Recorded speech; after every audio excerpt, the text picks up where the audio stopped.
Welcome back to Quorum One's Future of Work Talk series. Again, our goal is the chance to dig into the work of some of our members with a particular lens towards the things that we care about most. Things like the future of work, the future of capitalism, the future of democratic or even corporate systems. Without further ado, I'd like to introduce Christopher Carfi. Chris, or Christopher, or Carfi, or Genghis, as some may know him, is a longtime advocate of on-chain business systems. In fact, if this were the 2000 teens at a SaaS-based tech company, he probably would have the job title of on-chain business evangelist, which is fantastic. Chris has done a lot of work around empowering and enabling creators to have more intellectually honest business models. And I'm going to stop talking about him now so he can talk about himself. Chris, we're Thanks, so happy to have you here. It's great to see you again. Please tell us a little bit more about yourself. Yeah, thanks for the invite, and I'm glad that you're inviting all the coolest people on, and me. So I appreciate that as well. Yeah, been really have spent my career sort of at the edge of emerging technologies and figuring out how to do hopefully useful things with them. So was doing AI work actually in the late 80s and early 90s, back in the early Pleistocene. Came out to the West Coast from Chicago during the first Web 1 days and worked for a number of startups. A couple did okay, a couple are big smoking craters up and down Highway 101, as they are wont to be. Started dabbling with on-chain types of things, although we just called it Bitcoin back in 2013, and started sort of poking around the edges of that aspect of decentralized systems, and got a little bit deeper in 2015, 2016 or so when Ethereum came on. Started getting really active around 2020, 2021, and then jumped in full time with both feet in 2021 as well, and have been working as COO at Unlock Labs, which is the core team that's working on Unlock Protocol, which I'm sure we'll talk a lot more about since then. So yeah, again, thank you very much for the invitation, and really looking forward to the conversation. Definitely. So you brought up a good point. Unlock. And most of the time, I will say, caveat, when we bring guests on here, we want to keep the conversation more broad and on the sort of trends that we want to focus on. So as a result, we don't always talk too much about that person's line of work specifically or the company, that they've either founded or employed. But I really want to talk about Unlock because I'm a huge fan, clearly. And I think you get a pass on this, Genghis, because the very structure of Unlock Labs, Unlock Protocol is designed to make sort of creators' lives easier, more honest, less stressful, and also to wrest control, kind of, for lack of a better word, from a lot of these centralized platforms that market themselves to creators back into the creator's hands. So go ahead, tell us a little bit about Unlock. Yeah. So again, thanks for the pass on that project. It's been around since 2018. Was founded by Julien Genestu, who is a huge open web proponent. Worked on a number of RSS-oriented protocols and systems in the mid 20-teens, and actually went over to Medium to work on some of that stuff for a while, and then started Unlock Labs in 2018. And Unlock is a protocol for bringing memberships and subscriptions on chain. And there are a lot of different ways that creators and other, both individuals and organizations, can use that. It is an open source project. It is an open source protocol. What that means is if someone is a creator and they have a membership or a subscription, their fans or followers can subscribe for $5 a month to that for as long as they want. They can do it with a couple of clicks. It's a very natural experience, very similar to what you would see if you were checking out with Stripe or something like that. But the big difference is, since it's on chain, that relationship is actually owned by the creator, both literally and figuratively. So you can't get deplatformed. You can't get booted off. You can use that subscription, and your fans or followers can find you on whatever platforms you are using. So be it You're putting a link in bio on one of the traditional Web 2 platforms, or if you're using a Web 3 platform like Paragraph or uh, something of that nature, you can totally do that. But it also lets folks do things like bring ticketing on chain, so wresting the power away from folks like Ticketmaster. Actually, just today, just pushed out a new feature where if somebody wants to do a free event, one of the biggest hassles and pains with a free event is you get a zillion people to sign up and then nobody actually shows up. And because we're doing that all on chain, folks can stake a couple of bucks, $2, $5, whatever, saying, yep, I'll be there.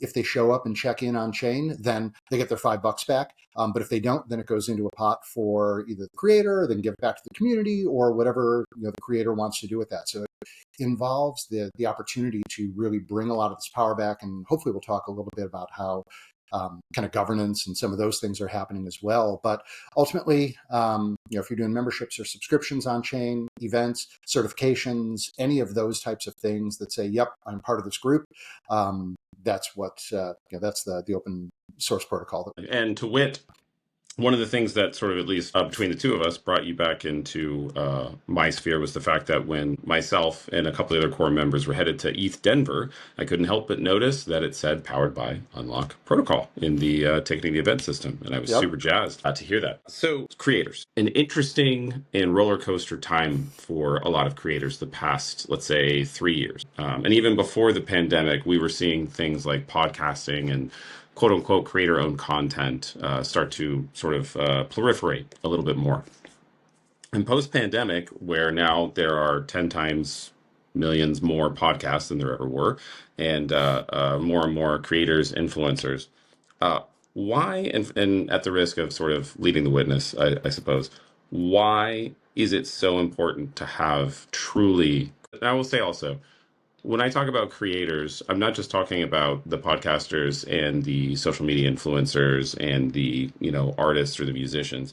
I think in a lot of ways, without trying to tie this too closely, that a lot of the types of people that comprise the quorum, knowledge workers, consultants, we create things on a regular basis, whether it's, strategy documents or potentially spec frameworks for projects, business systems. Why is it so important to have truly creator owned content, to basically to have all of that control in the hands of the creator versus going through, albeit platforms that are designed to make it easier for a creator to do this? But why is this so important to you and to Unlock specifically? Yeah, I think there are a couple of reasons. From my perspective, just having that ability to have self-determination in what you're doing, and without getting too lofty on that, it's the same reason that in 2004 I started my own blog. I wanted to have my own place to be able to publish. I wanted to be able to take that stuff with me to a different place, a different platform, be able to reuse it or repurpose it in ways that I wanted. And, selfishly did not want many or any folks in the way of doing that. When we see the big platforms and creators who flock to them, be they individual creators, be they small businesses who totally got screwed by a bunch of the big platforms. We see time and time again what Cory Doctorow calls the enshittification of big platforms. What happens is, reel you in with the free stuff, reel you in with the really easy experience, and then when you're locked in, when you're kind of trapped there, then the terms get changed and you are so entrenched one way or another, typically by not being able to have those connections, that social graph, that connections to your fans and followers that you have invested years in. You can't take it somewhere else. Or the opportunities that you might have had for visibility and distribution and awareness of things that you were creating, those get cranked and cranked down. It used to be, the big platforms, and we'll look right at, X/Twitter and Facebook in particular. You would publish stuff, and if you had 100 or 1,000 or 10,000 folks connected with you, most of those folks would be able to see it. And now it's a fraction of a single percent. who can actually see that. And if you're not paying for distribution, then nobody's going to see your stuff. And so had this sort of bait and switch where folks were enticed to do a thing, and then the rules got changed. And so the more that people can control their own destiny, have the ability to have direct connections with their community, with their fans, with their followers, with the other folks who they are trying to connect with, then as platforms change, as business models change, it opens up a ton of new options for folks as well. I was just about to say, call me cynical, but I wonder how many of those exploitative platform features coincide with a business milestone or fundraising milestone or financial milestone of the platform in question. But Yeah, I yeah. guess Well, yeah. I mean, financial milestones and or, um, they're in the traditional, kind of market-based public company kind of model. Always beholden to quarterly numbers and always beholden to growth, pretty much at any cost. And so, if the path to those things, happens to run through the people who put some trust into the platform, so be it. That's what's going to happen. And if the fiduciary responsibility is to the shareholders as opposed to the stakeholders, there's almost again, cynically, a legal imperative for companies to do that, and so it's kind of predictable. yeah, I love how fiduciary responsibility at some point got translated to a ravenous pack of foaming at the mouth shareholders demanding exponential growth every quarter. That is actually the best part of the business. But Yeah. anyway, I digress. Chris, I want to talk about, and I have neglected to mention this, but again, everyone that we know through mutual or whatever, basically everyone that you know that I've met a fraction of, and I can't believe I omitted this, describes you as one of the best marketers they've ever known, right? Just a marketing wizard, marketing con. I don't know, the Genghis thing. So I KHAN, not CON.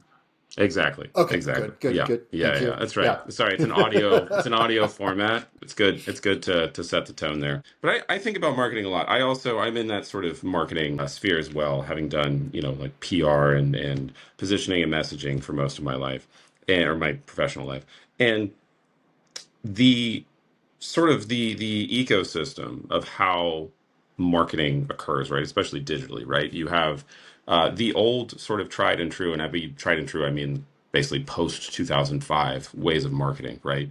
Are kind of just bifurcating, and it feels like they're a mess. So, what is kind of the future of? Because it used to be, oh, we're going to put this much money into paid ads, we're going to put this much money into PR, we're going to put this much money into events. But it seems like all of those traditional channels are crumbling or moving so fast that you can't. By the time you've observed them, the state has changed, right? So you, as this experienced and phenomenal marketer, what do you see as kind of the future of being able to like market a tech company? What are some of the things that maybe people aren't thinking about in terms of marketing, especially when it comes to new tech? There are a bunch of aspects to that, and by the time you have really observed it, it's probably changed. Observation that you made, I think, is absolutely spot on. I see a number of different aspects to it. Number one, still keeping a clear view on what the goal is and really understanding that from especially if we're talking in a business context, what is the business objective? And really understanding what that is and using that as the North Star. And that can be something that we describe in normal language terms. It doesn't need to be necessarily even quantified right out of the gate, although we get to that, but understanding what the objective is. And then from there, okay, figuring out for the next period of time, what are those goals? What are those things that we're trying to do? Those two things are the things that get missed, first off, like 99% of the time. And folks dive straight into the tactics, and it's whatever the flashy, trendy thing of the day is. That's the thing that gets focused on without taking just that brief step back. And it's like, why the hell are we even doing this thing? And understanding what's the objective? What are we trying to do? We can do the thought experiment of a year from now, when we look back at the stuff that we've been working on, how will we know if we did what we wanted to do? And just asking those kinds of really natural questions, saying, okay, if Someone was going to, back in the old days, when magazines mattered, would ask the question, okay, if you were going to be on the cover of a magazine, what's the photo, what's the pull quote, what's the headline that you would want to see, what's the little call to action, go to page, 68 to see this story about X, Y, and Z, answering those types of things. We are now in a place where the tactics are changing so fast that need to have that agility without losing sight of what we're trying to do, but also sort of adapt to the various tactics. And the metaphor that I always use for myself was a huge skier forever, and then kind of took skiing as far as I could. I'm like, okay, I'm going to start back over at snowboarding. So switched to snowboarding and had no basis in that, but learned that. Same thing, I used to do a ton of class 5 plus rafting type things. And when you're skiing or snowboarding or rafting, you can have a plan going in at the top of the run or the top of the rapid.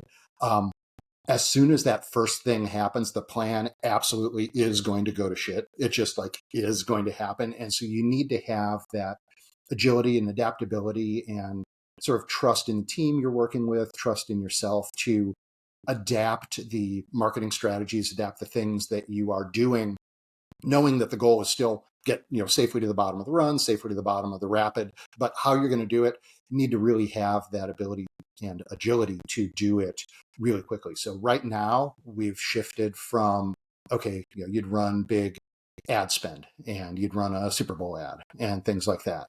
And that worked for a couple decades. Then things like SEO. Well, Google is broken now. So SEO is kind of falling apart as well. So now we're seeing a lot of things that are really intended and by design have a really, really short shelf life. So trying to thread that needle to a meme or an instant in time and find that delicate sort of saddle point and balance point between what you're trying to do and where you're trying to go to, what tools are available that you can use, and being, if you're an individual creator, true to yourself and true to whatever matters to you. If you're doing stuff on behalf of a brand, trying to find that really, again, very elusive point between staying on brand, whatever that means, but also bringing the actual human and humanity and actual people to the forefront. Those are a lot of the things. So it's a complex and nuanced set of things, and as much art as science, but knowing where you're trying to go, being adaptable, those are kind of the two things that you need to keep coming back to. Awesome. And here I thought, after teeing you up with what is the future of marketing, that you could just say it's creators and then move on. Nonetheless, fantastic, fantastic insight on that, Chris. And so before we open up to questions, we will be doing just a few moments. I want to get back around because, I promised we would talk about governance. We're definitely going to talk about governance. So how to start this? So Unlock Labs has an unlock protocol, and the protocol itself is governed by a DAO, a decentralized autonomous organization. Can you maybe just walk us through a kind of like in a case study, but just a couple minutes, how, why, and to what end that functions? So I think a lot of people would be interested in hearing more about that. How does the unlock DAO work, and to what end is it sort of functioning? Because I think a lot of people in the quorum would be really interested, because I think you all have one of the best case studies for a successful DAO, especially given that it governs an aspect of kind of the company that you. Yeah. So there are think of three parts of the stool. There is the core technology itself, which is Unlock Protocol, and that's the actual set of code, the smart contracts that handle setting up memberships and subscriptions and events and certifications and the like. That is an open source body of code. Anybody can take it, they can fork it, they can do whatever they want with it. Front of my paycheck gets signed by Unlock Labs, which is a traditional company and traditional entity that worked in we as members of this community worked to set up a lot of the initial code, but now are pushing that out into the community. The DAO itself is the entity that literally controls how changes in that core set of code, in that core set of protocols, if it gets implemented and how it gets implemented. And so members of that DAO are the ones who have the votes in order to say, yes, we can make this change. And we, as members of Unlock Labs, may propose some of those changes, but it's the members of the DAO and the members of Labs actually don't typically vote on those types of things. We make proposals, but it's the users of the protocol. It is the creators. It is the other folks who themselves are really invested and engaged in the ecosystem. They are the ones who are doing the vote. So it's really this, kind of sets of different entities and a little bit of checks and balances where the code is out there, anybody can use it. The DAO, though, is the entity that needs to approve any changes that are making to that. And that is a completely decentralized group of folks literally from around the planet. On that subject, where, and it's possible you already touched on this, but given the importance both to you and your company, product, technology, what is the way that creators get a voice in this process? Yeah, so anybody who uses the protocol actually gets governance tokens. If they are doing something that has a financial aspect to it, they are themselves being given some number of the tokens that help govern the protocol. And so creators, as the types of folks who are, again, creating events, putting up podcasts or blog posts or digital art or anything of that type of subscription-based model, those creators, they actually can get a portion of ownership, if you will, in the DAO. They get governance tokens, and what that means is they have votes that they can use as they see fit to help either ratify or reject changes in the protocol itself, but also the DAO does have some money in its treasury as well that has come from grants and from other types of funding sources. So those creators, if they have votes in the form of governance tokens, they can also do things like put up a proposal and say, hey, we should do a live stream that talks about some of the interesting things that you can do with the protocol. We actually did one this last weekend, as a matter of fact, with a couple of folks from the community. The creators can say, hey, we should fund an ambassador from the community to go to this conference. And so those creators who have governance tokens can also actually not only accept or reject changes to the core technology, but also are the ones who are voting on how the treasury is deployed. So if you don't want to or can't share, but just curious, how many creators or ballpark, maybe percentage wise, like participate in the voting and in this, exercising of the governance tokens? Like any other kind of online community, I think we see kind of the 1-9-90 sort of pyramid of engagement. So there are a vast number of token holders. They may have come in as speculators at some point in the past. They may have come in some other way as well. Most of them are workers in the same way that you see in an online community as well. There is then a fraction of those folks who may be a little bit engaged, and that engagement sort of ebbs and flows over time based on other commitments, based on the other types of things that might be going on in their life or in the market and such. And then there is, again, let's call it 1% of the token holders who are super engaged. And those are the folks who show up on the DAO calls. They are the ones who are making proposals. They are the ones who are voting. They are the ones who are mixing it up and creating things and really trying to build things. And I would say it roughly follows that same kind of pyramid type of structure that you see in general in online communities. Yeah, it's like a big group project. Once you Yep, see someone is doing exactly. all the work, you say, I'm just going to follow that person's lead, right? They Exactly. they seem to have this well in hand. Yeah, exactly. So yeah, so some folks, do go off to the bar or just go off to Cabo and maybe check in, maybe not. Sounds delightful. Okay. My next question, thank you, by the way, for that. My next question is still related to governance. Um, I think whether on chain or off chain, I don't know. I think there are a lot of folks that are exploring new types of governance models, some codified, some more ad hoc.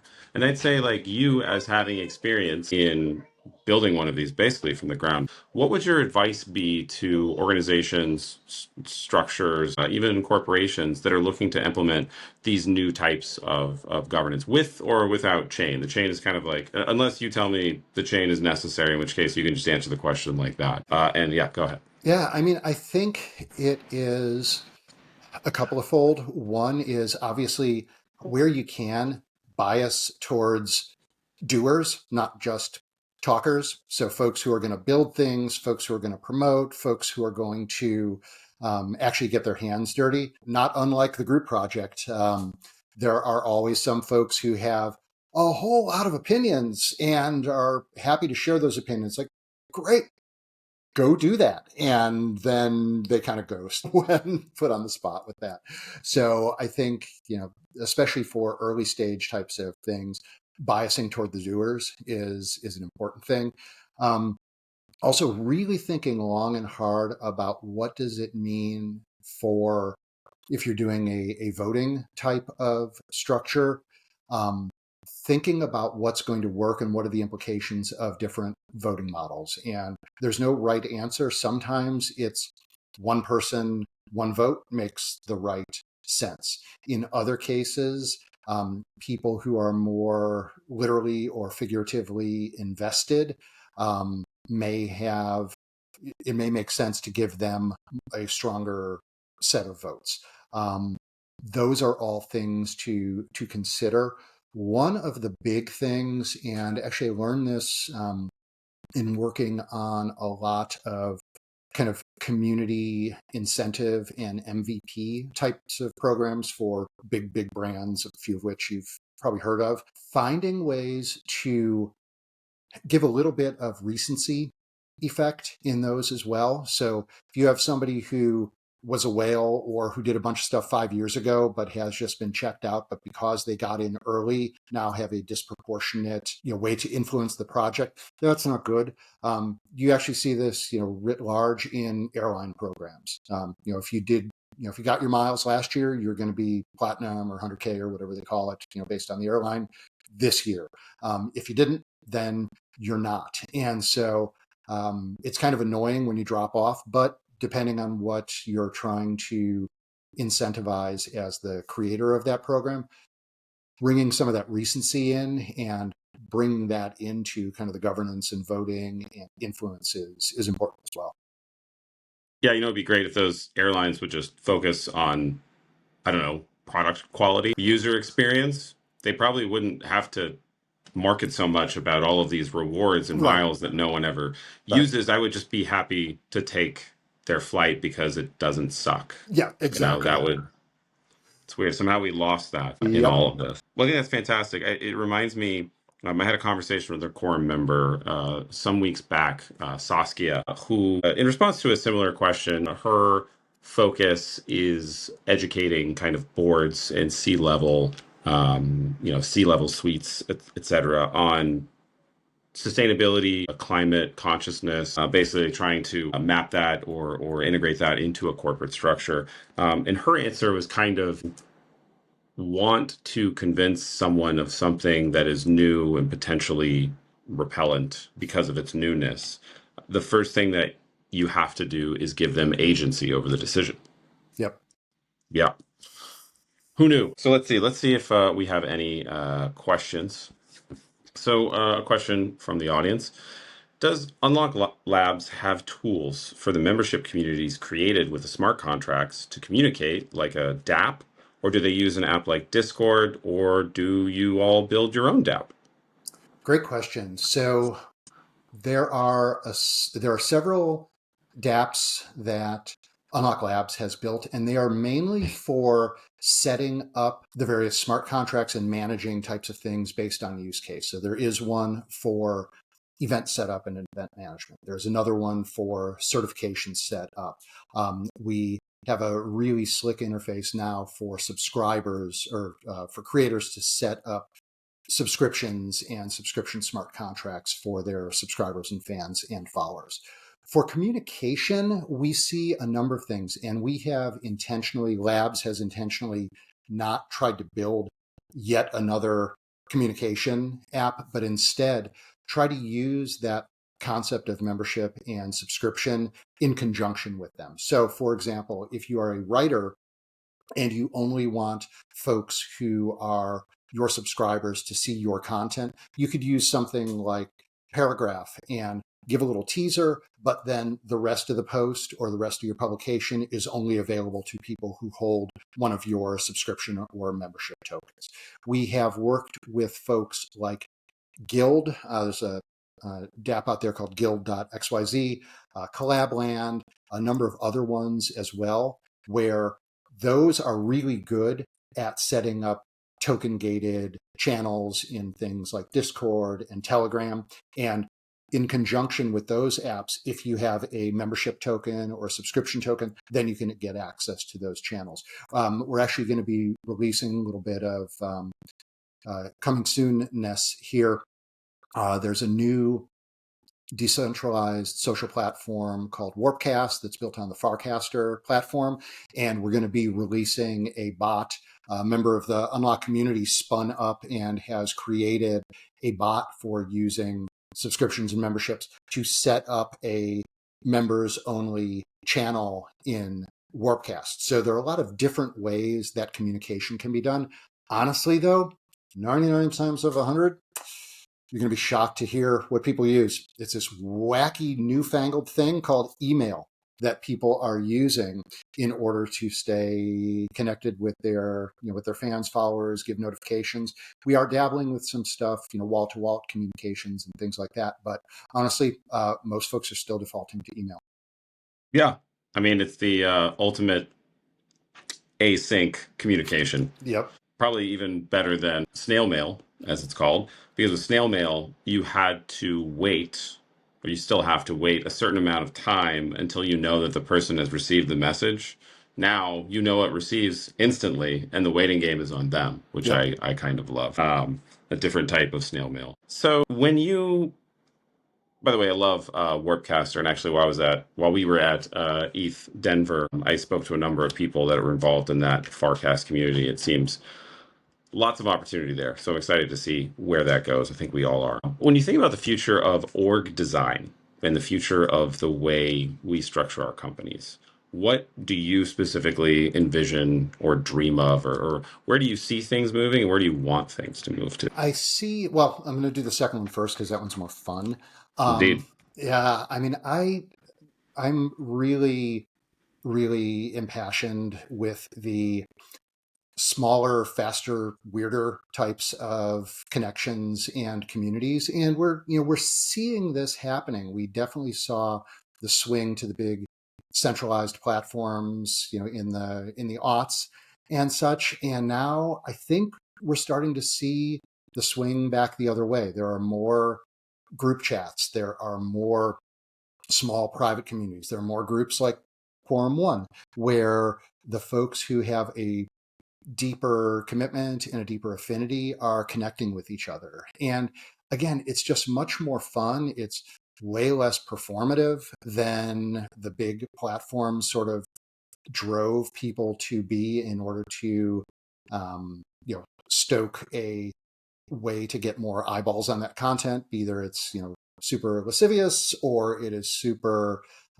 maddening or enraging or whatever, whatever the clickbait lever of the day was that folks were optimizing their promotion algorithms toward. But I hope org design is a lot more of we come together, we work on the stuff that we want to do. It's a lot more fluid, a lot more porous, a lot more, let's call it, polywork types of things where folks are working on a number of different things that scratch different inches for them or have, different sets of folks who need to tap into someone's skills. So I think and hope there's going to be a lot more of that. That said, we at the same time, when we look at what happens in, kind of capital B, big business, we see more and more power law types of things happening where there is more and more centralization, and you get these, kind of homogenous communities that are optimizing for a single thing that get really, really big and are really, really brittle at the same time. So, on one hand, super optimistic that the smaller, faster, weirder types of work, smaller, faster, weirder types of communities are going to spin up more. At the same time, also pragmatic enough to be aware that sometimes these big centralized things sort of come to the fore for a while. Definitely. When you said, was it smaller, faster, weirder? Yep. The first thing that came to my mind was one of your clients, Cabin.cc, Yep. which I feel we have to talk a little bit about Cabin because it is unlike anything, at least that I have really. I mean, there are analogs, but it's one of the coolest things I think that's going on in the sort of like DAO and on chain. So tell us a little bit about Cabin.cc. Yeah, Cabin, and if you go to Cabin.city, I think is their URL. So first, again, just a bit of kind of pedanticness. They're not really a client. Anyone can use the protocol. So they are folks who have chosen to use the infrastructure that our team happened to be part of, the group that built it, in the stuff that they're doing. But what Cabin is working on is this fantastic vision of what does it mean to either build a place or have a place where all your friends live, or find ways to live near your friends and have decentralized community that either, if it's at a particular single physical place, you opt into, and there are, some things you commit to when you choose to live there or stay there, or co-work or co-live there for a while. They're also starting to do some really interesting things of knowing where the different Cabin city members live if they're not part of one of those co-living-ish types of groups, but knowing where other folks are and finding ways that you can live near your friends, even if it's not a physical structure, still knowing that you can be in proximity with other folks who have shared points of view, shared values with yourself is an important thing. And they're working on some really interesting things. And part of the model that they have set up is to join that community. Somebody else in the community has to vouch for you, and you are able to basically come in as a member for a year, and Unlock is powering some of the technology that those annual memberships are implemented by. But it's a fascinating model. They've got a number of different physical locations, one in the Texas Hill Country and a number of other ones, but also do things like sort of distributed dinners in various cities around the world. And Cabin member will say, hey, doing a dinner at my house, we've got room for 15 folks, get a ticket here, and you can be a member. Or if you just find out about it, you're probably at most one hop away from a member. And so you show up, and actually we went to one up in the North Bay about 6 months ago, and ran into somebody who, my wife and I ran into somebody who we knew from the early blogging world, who we literally hadn't seen in like 15 years, who happened to also just be close enough in the orbit to show up there. So it's a really interesting project. Definitely check out Cabin.city if you want to check out some of the stuff that they're doing. Awesome. And I apologize if I misremembered the URL. For Yeah. some reason, cabin.cc was sticking in my head, but I guess cabin.city. So yeah, you heard it. Go ahead and check out Unlock, of course, and then research a little bit into cabin.city. You may have a cabin community near you, and I certainly want to try and get to some of those in the California. I know there's sort of more Central California, Northern California, but they look awesome. They look awesome places, and physical locations to build community. So Yep. look, we got a couple more questions from the audience. One of them is another what advice type of thing. What advice would you give to someone that was thinking of starting a DAO today? So be clear in what you are trying to do with that, as we were talking about earlier. Depending on the answer to that, it has a lot of other implications, some of them sort of, hand wavy and how do we work together, some of them super, super, super practical. So depending on the goals of the DAO, there are a number of different legal structures that may or may not be needed. If the DAO is going to be doing things with money and be the sort of old school DAO of group chat with a shared bank account, think about what the implications of that are. I am not a lawyer, and I am definitely not your lawyer, so I would talk to yours on any of those types of things. But there may be benefits in having the DAO have a legal structure, either based in the U.S. or elsewhere. But these are all things that need to be checked out. But before going down the DAO path and getting too enamored with the technology and the buzzwords and stuff, just figure out what you're trying to do. And just if this was 5 years ago and you were just starting a club or starting a group or starting a meetup of folks who wanted to work on cool shit, like, what would you do? Start by doing that and then figure out how to overcomplicate it later. For sure. I would say also relocate to Colorado. That would be my first advice to someone wanting to start a DAO. And then you could talk to some of our lawyers at Launch Legal There because you they're go. very good at doing that. Yeah. Yes. Launch Legal, LexDAO is another LexDAO is firm great. Yep. yeah, Have met a yeah. bunch So of there's those a lot of folks. great resources.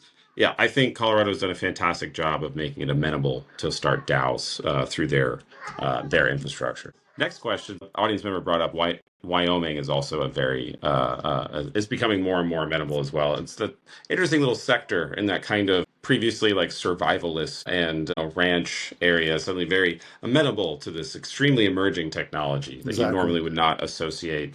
Someone says, "Where do you think Bitcoin or crypto is popular?" Wyoming. It's probably Wyoming. not the first thing that comes Yeah. to someone's mind, but it's great nonetheless.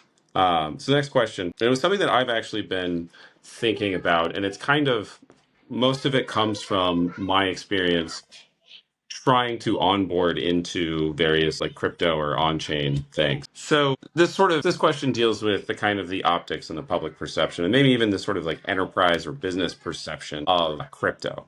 So people are scared, rightly so, of crypto scams because of things that have actually happened, right? FTX is just one of, you have various cautionary tales throughout the last 10 years of people just losing entire wallets worth potentially millions and millions of dollars. And, you have also this NFT gold rush that never really did anything except make a lot of people look really silly and also create SEC issues. So can you kind of explain how something like Unlock and how your membership model diverts and obfuscates some of these fears, and maybe some actual use cases of success that you've had, and how businesses can actually benefit from managing a community through membership tools like Unlock? Yeah. So on the first part, yeah, it's super unfortunate that a handful of bad actors have sort of tainted an industry, and that part totally sucks. The things that we are seeing, I think, are a couple of fold. One, if you go back a couple of years, the technologies were much more difficult to use, much more prone to error. So those individual instances of someone, fat fingering a transaction and losing a quazillion dollars, we're getting further away from there, as in the last year in particular, there's been a really strong focus on user experience and trying to minimize the ways that those types of things can happen. So there are, always different levels of things. It's the same type of thing that we saw in, late 90s internet. You have a new technology. It's a little bit arcane. It's a little bit clumsy. You have a number of new folks trying to use it. Some small number of bad actors try to exploit that. We're seeing more organizations now. Coinbase, I think, is doing a great job. There's another technology provider called Privy. They're doing some really good jobs in making it easier and more understandable how to sort of get access to things that are on chain. And if we draw the distinction between cryptocurrency types of things and other types of businesses, business models, capabilities that happen to use the same distributed ledger technology, I definitely think there's a distinction between those two as well. So I think we're seeing the technology start to get better from a user experience perspective, which will hopefully reduce a lot of that. On the unlock side, where folks have really focused on making those experiences easy, I can think of a couple of examples. There's a great two different great online publications. One is called Best Dish Ever. If you go to bestdishever.nyc, they're sort of, what would it look like if a collective of folks who were foodies and or food oriented sort of did a media company. And that includes everything from finding places, actually going out and doing the videos, doing ratings and reviews. That one uses Unlock under the hood for their subscriptions and memberships. The other one is an online publication called The Dirt. If you go to dirt.a, phenomenal and phenomenally opinionated, let's call it, on-chain and online literary community and publication, and again uses Unlock to manage their subscriptions and memberships. But again, the technology is subsumed into what the actual thing is that those entrepreneurs in the form of Zach Guzman at Best Dish Ever and Daisy Aliotto on the Dirt side are trying to do. Fantastic. Well, thank you so much, Chris. We are going to wrap this up in just a moment. But first, I will ask you, is there anything you want to plug? We've of course talked about Unlock and a number of part of the user base of Unlock. I won't say clients. You're right. That's a bad word. It's my 2000 teens tech background creeping up. So yeah, have you written a book lately? Have you read a book lately? Is there some type of media or further reading you recommend?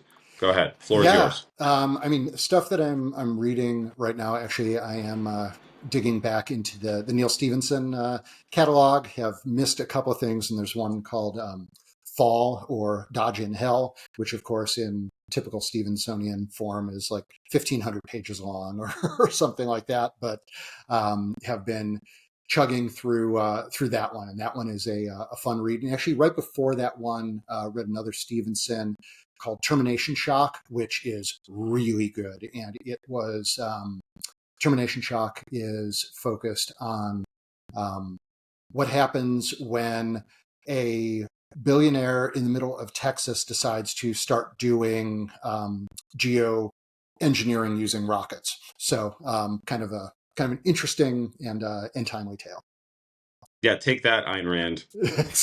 I gotta say, Chris, I'm not going to say that you're predictable or anything, but I 100% had Chris recommending a Neil Stephenson book on On your my bingo card. interview bingo card. 100%. Yeah, I'll give you one since we're in that era of sort of sci-fi or adjacent sci-fi. The one that I've been returning to lately is Rainbow's End by Werner Vinge, Okay. because it never seems to get less relevant. In fact, it is prophetic in a lot of ways, a lot of cool ways, not necessarily dystopian ways, in a lot of very cool and thought-provoking ways. So I will leave you that as well. And of course, our immense thanks for joining us today on our Future Work Talk. This has been, the book name? The book name, I will say the book name again, Rainbow's End by Werner Vinge. It's phenomenal. Check it out. And actually, do you want to say the book names again for the audience so they can? Yeah, indeed. So the author is Neil Stephenson. The two books, first one is Termination Shock, and that's the one about geoengineering. And then the other one is called Fall or Dodge in Hell. And it's a multi-generational cryogenics story so far. I'm only a third of the way through it, though. Look at us. We're in, basically a webinar, and we're doing book recommendations. Think Exactly. about how proud David Preston would be of us right now. Indeed. This is great. This is great. Well, again, Chris, thank you so much. It's a pleasure as always. Thank you so much to our audience members for the participation. And yeah, go ahead if you want to learn more about Unlock. I'm sure there will be info in the link in bio. Is that what the kids say these days? That The is link what will the be in kids the say. bio. The Yes. links, all the links will be in the bio, the show notes, what have you. It's the internet. This should not be too hard to find for anyone listening or watching this right now. We will, of course, make sure you are equipped with those links. And of course, if you are interested more about the Quorum One and what we do, I'm sure all those links are in the bio too, but you can start by going to quorum.one. Thank you so much, Carfi, Genghis, Chris, Christopher. Have a wonderful day, and thanks again for joining.